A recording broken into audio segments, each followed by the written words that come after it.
Bab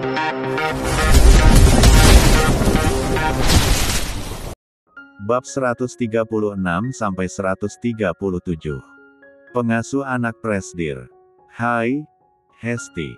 Devan tersenyum manis menyapa Hesti yang tengah mengambil makanan untuknya sendiri saat ulang tahun Kaisan. Hesti tentu saja terkejut melihat kehadiran Devan yang secara tiba-tiba. "Kau ini," sungut Hesti. Sekeras apapun Hesti menghindari Devan, namun ujung-ujungnya Devan selalu mengikutinya dan tak gencar untuk mengajaknya menikah. Kaisar yang melihat Devan tengah bersama dengan Hesti pun langsung memalingkan wajahnya. Mau dilarang bagaimana juga pria itu tetap akan mendekati ibu mertuanya. Kaisar kini tak ambil pusing, ia lebih baik tak peduli lagi dengan urusan dua manusia tersebut. Makin go publik mereka ternyata. Kata Kaira, ia sendiri tidak bisa melarang bundanya mau berpacaran dengan siapa. Lagi pula kehidupan tetap berjalan bukan? Bundanya juga perlu sosok seorang pendamping yang menemaninya hingga tua dan menutup mata. "Pergilah Devan, aku mau makan," kata Hesti yang tidak suka didekati oleh Devan di depan orang banyak. "Biar aku temani," kata Devan. Keke ingin selalu dekat dengan Hesti. "Astaga, Devan." Hesti sampai memijat keningnya melihat kelakuan Devan. "Kenapa kau malu? Apa perlu aku katakan pada semua orang kalau kau adalah kekasihku?" ucap Devan yang membuat Hesti melongo. "Jangan gila kau," kata Hesti cepat. Devan berdiri dari duduknya dan hendak mengatakan pada semua orang, kalau ia dan Hesti berpacaran dan akan segera menikah. Melihat tingkah Devan tersebut belum sempat Devan bersuara, Hesti langsung menarik tangannya Devan untuk segera pergi dari sana dan membawa Devan ke salah satu kamar yang ada di rumah Kaisar. "Lah mau kemana mereka?" tanya Kaira yang melihat bundanya dan Devan pergi bersama. "Sudah biarkan saja, sayang," bisik Kaisar. Hesti menutup pintu kamar dan menatap tajam Devan. "Maumu apa, Devan?" tanya Hesti begitu kesal dengan sikap Devan. "Mauku kau menikah denganku, Hesti," kata Devan dengan tegas. Hesti menggelengkan kepalanya. "Sudah aku bilang, aku tidak bisa menikah denganmu," kata Hesti lagi. "Kenapa? Apa karena kau tidak punya him lagi? Aku bisa terima itu, jikapun kita menikah dan tidak punya anak. Pernikahan bukan tentang keturunan semata, Hesti. Aku ingin menghabiskan waktuku dengan wanita yang kucintai, dan itu adalah kau," kata Devan dengan tegas dan tulus menatap Hesti. Hesti terharu mendengarnya, namun ia sudah memutuskan untuk tidak akan menikah lagi seumur hidupnya. Cukup 2 kali ia menikah dan 2 kali ia merasakan kehilangan orang yang ia cintai. "Kau tidak pernah mengerti, Devan. Aku menolakmu berkali-kali bukan karena aku yang tidak bisa memberikanmu keturunan nantinya, tapi kau tidak paham perasaan apa yang aku rasakan. Kau tidak akan pernah mengerti bagaimana rasanya kehilangan orang yang kau cintai bukan untuk yang pertama kalinya, tapi sampai kedua kalinya," kata Hesti. Hesti memilih lebih baik hidup menjada sampai ia tua dan menutup mata meninggalkan dunia ini. Lagi pula Devan masih muda, masih banyak wanita di luar sana yang bisa menjadi pendamping hidup yang pas untuk Devan. "Tapi aku mencintaimu." Lirih Devan meraih wajah Hesti dan menangkupnya dengan kedua tangannya, hingga tatapan mata mereka saling bertemu dalam jarak yang begitu dekat. "Cinta itu akan memudar dengan seiring berjalannya waktu, ketika aku lebih dulu menua dan lebih menyakitkan jika aku pergi lebih dahulu darimu," kata Hesti yang membuat Devan menggelengkan kepalanya. "Tidak, aku tidak seperti itu. Aku tulus mencintaimu. Please, terima aku.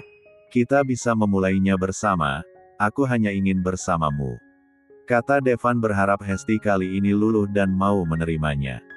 "Kita bisa saling menjaga, aku berjanji akan selalu bersamamu, tidak akan meninggalkanmu," kata Devan lagi. "Kita menikah, ya," ucap Devan lagi yang membuat Hesti berlinang air mata mendengarnya. Nyatanya Devan memang tulus mencintainya, hanya saja Hesti yang terbayang-bayang akan rasa takut kehilangan. Devan memajukan wajah dan bisbirnya, ia menyatukan bisbir mereka, Devan melumnya dengan lembut, hingga keduanya terlibat sebuah diuman penas dan berkeempat irah. Bab 137. Mas, ayo pilih salah satu. Kaira mengajak Kaisar bermain pilih salah satu kertas dari dua kertas yang ia pegang, masing-masing memiliki tulisan yang berbeda-beda. Apa itu? Kaisar mengernyitkan dahinya saat istrinya menyuruhnya memilih salah satu kertas yang Kaira pegang. Kaira sebenarnya bosan sejak tadi menunggu Kaisar selesai, mengerjakan pekerjaannya namun tak kunjung selesai, padahal malam ini adalah malam Jumat dan anak-anak mereka sudah terlelap dalam tidurnya. Tapi Kaisar masih betah di depan layar laptopnya.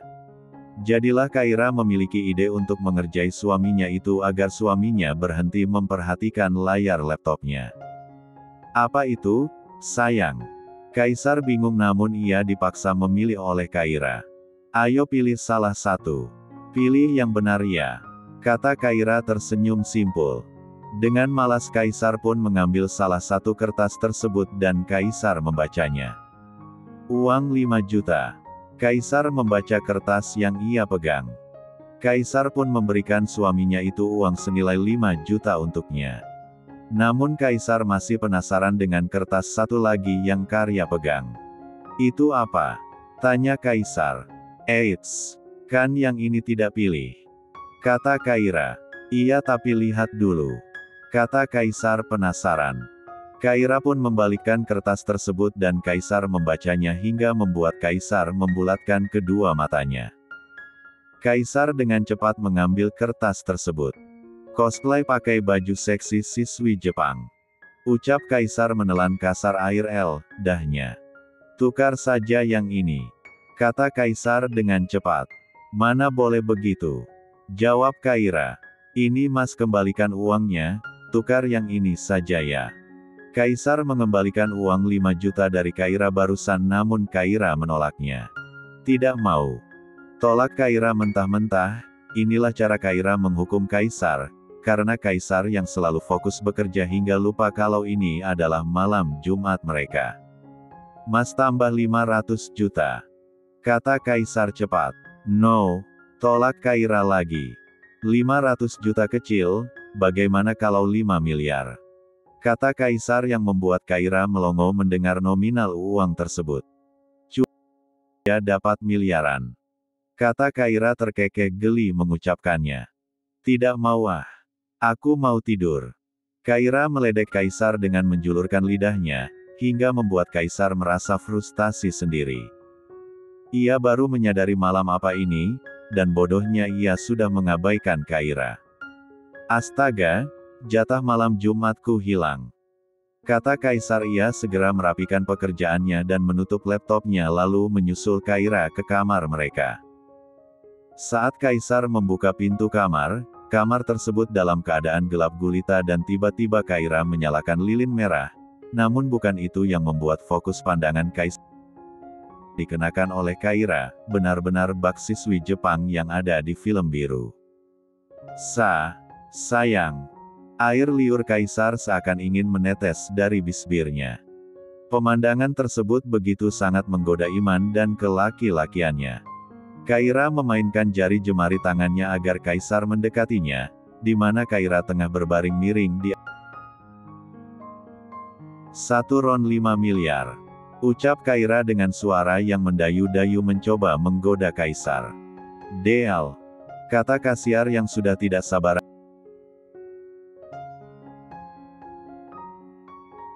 Dan Kaira hanya tertawa melihat kelakuan suaminya itu.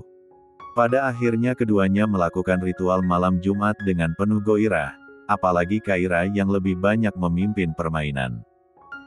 Kaira benar-benar melayani suaminya dengan sepenuh hatinya hingga Kaisar tak mampu berkata apa-apa lagi, ia hanya nia itu dari istri tercintanya. Kenapa milikmu makin hari makin empit, Ayang? Tanya Kaisar kali ini ia yang mengambil alih perjalanan mereka. Bunda yang mengajariku. Kata Kaira hah. Bunda. Kaisar mengernyitkan dahinya. Setiap kali aku bersama Bunda, kami melakukan senam kegel dan latihan otot kewanitaan. Bunda juga selalu membuatkan aku minuman yang katanya bisa bikin suamiku tergile-gile padaku. Kata Kaira dengan jujur, yang membuat Kaisar melongo mendengarnya. Oh begitu rupanya, jelas saja aku tergila-gila padamu, karena ternyata Bunda mudalangnya. Kata Kaisar terkekeh. Aku mau seperti Bunda nanti, walaupun kelak sudah berumur tapi aku masih cantik, kencang dan awet muda. Kata Kaira terkekeh. Iya, dan aku akan setiap hari memakanmu. Jawab Kaisar. Siapa takut? Kata Kaira menantang Kaisar. Dasar bocil mosum. Tapi enak kan?